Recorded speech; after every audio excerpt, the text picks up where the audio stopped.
Hey everyone, Chris here. I want to talk about something dealing with lights, energy, and solar in case you happen to be getting an older RV like I did and you're wanting to maximize your energy usage off that solar setup. We share no stories, just something in your eyes. Don't be afraid, the shadows know me. Let's leave the world behind. If you happen to get an older RV like I did, it'll come with a whole bunch of lights in the interior. Mine came with just a whole ton of lights. It's actually kind of amazing considering the space, how many lights it came with. And what I wanted to do is I wanted to make sure that they were drawing energy out of my solar setup as efficiently as possible. And they came with a little connector type that I had to do some research to figure out. So the bulbs, which I'll show you here in this picture, look like little miniature 60-watt light bulbs. And I had to go doing some searching on YouTube and Google to find out exactly what they were. And it turns out they are a standard connector type called 1156 connector types. But they may also be referred to as a BA15S connector type. And the BA stands for, believe it or not, bayonet. 15 is the millimeter, it's the diameter of the end of the light. And S means it's a single pole on the bottom.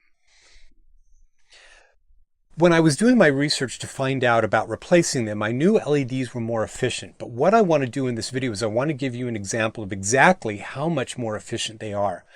I have a battery monitor on my solar setup that I'm going to do a separate video on that will show me exactly, very precisely, how much electricity I'm drawing out of my system. And what I did was I went in and I turned off a bunch of lights in my RV. In fact, I turned off all the lights. I turned everything off so that I could take my draw off the batteries down to near zero. I was still drawing about 3 watts from my fridge, which had some circuitry that I can't turn off, but that's only 3 watts, which I can account for. I still have a bunch of those original bulbs in the RV. I didn't replace them because what I ended up getting was a little bit expensive. But so what I did was I turned on 4 lights in the RV that have the original bulbs in them. And the picture that I'm showing you now is the energy draw, nearly 70 watts. 4 bulbs were drawing nearly 70 watts. Now, when I turn those off and then I turn on 4 of the LED replacements, you can see that I'm drawing only about 15 watts. Now, if you remove 3 watts for the fridge, that means those 4 bulbs are only drawing 12 watts. And that's huge. That's huge power savings.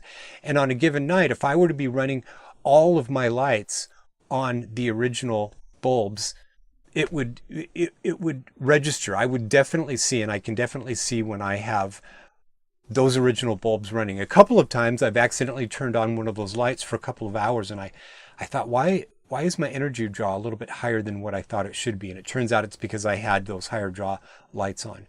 Now, it's interesting because part of what makes them inefficient is they're losing a lot of energy in the form of heat. So those bulbs, like a lot of standard bulbs, would tend to get hot, and that's all just lost energy, whereas the LED lights don't get hot like that. So let's talk about buying them. I went and did some searching on Amazon to try and find a good deal because we don't want to spend any more money than we have to. And it turns out that there are a ton of these types of lights, these types of 1156 LED replacements on YouTube, or not YouTube, but on Amazon.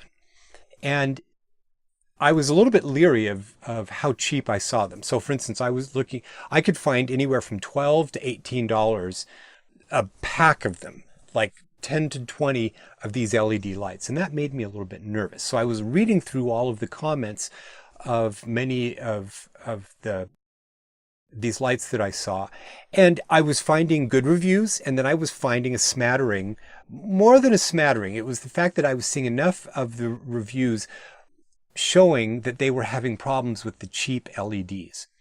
So I did some other searching, things that were a little bit scary, like flashing, and things like sparking, even buzzing sounds and sparking, things that you don't want coming from a light. And I did some searching and I found that in fact there were more expensive lights out there, and I'll list the website where I got mine from. And one of the features that you want that made it more expensive is the fact that the lights that I got had a larger voltage range. And in fact, I discovered this through reading through the comments. I found one person who was saying, hey, look, one of the reasons you're having buzzing and flashing and popping is because you got cheap lights that have a very narrow voltage range. In my RV and in a lot of RVs with solar setups, we're running 12 volt direct current power. And it may be, though, that some setups, some people that have higher end setups that are more powerful will run 24 volt setups. And you want an LED light that can support that range of voltages. But it's not just 12 to 24. The lights that I got supported all the way down from 10 all the way up to 30. And so they're able to exist in a realm of fluctuation, because a 12 volt system isn't exactly just 12. It's actually a range of voltages around 12, usually above 12. So it could be 12 volts all the way up to, during a charging phase, you could go up to almost 15 volts, and you want your LED lights to exist in that realm. And it may be on the same circuit as, say, something like your water pump. And if your water pump goes on and it's usurping a lot of the energy on that circuit, you don't want the lights to misbehave because of that. One of the other considerations you want to look for is the color of the light bulb. And it turns out that when I was looking on Amazon, I didn't always find that you got a choice. And I did a test initially with one LED light that I got from a local RV supply place.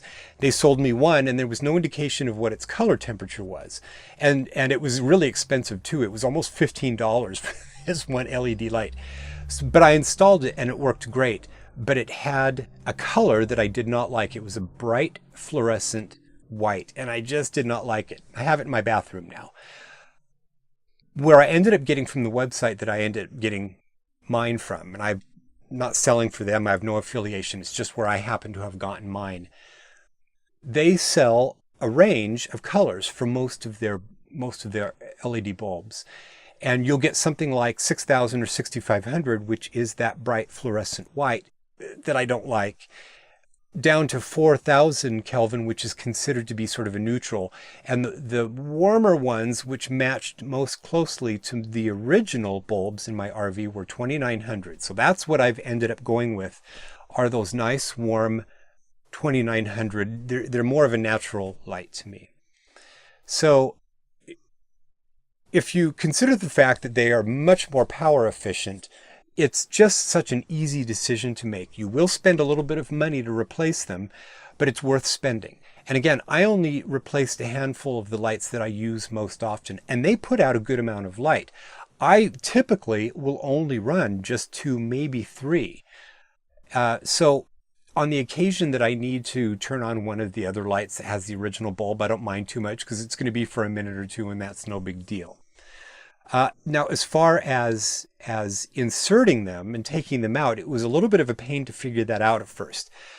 If you look at this picture right here, I took a picture of the connector that it goes into, and it's a little bit of an oddball connector. It's not a standard, just sort of twist into place connector. It actually fits into a bracket, and that bracket sits next to a copper sort of S or a Z-shaped conductor, and the end of the bulb touches that, and it's semi-flexible, and so you have to push a little bit hard, and there are the 2 little buttons or pieces of metal at the end of the connector, and those are actually fitting components. So what happens is, once you kind of push that in and you get a good connection, it'll actually compress that Z or S bracket a little bit, the metal part, and then you turn it and it will click into place. And I'll put an arrow where you can kind of see how it clicks into place. It wasn't too big of a deal. So anyway, I just wanted to demonstrate exactly why replacing your old RV lights with new ones is a really good idea. and I hope you found this to be useful. At the end, we happen to have had a spectacular sunset here, and I'm just going to put some footage that I captured with a couple of my cameras of this awesome footage, or the awesome sunset. So I hope you found this to be useful.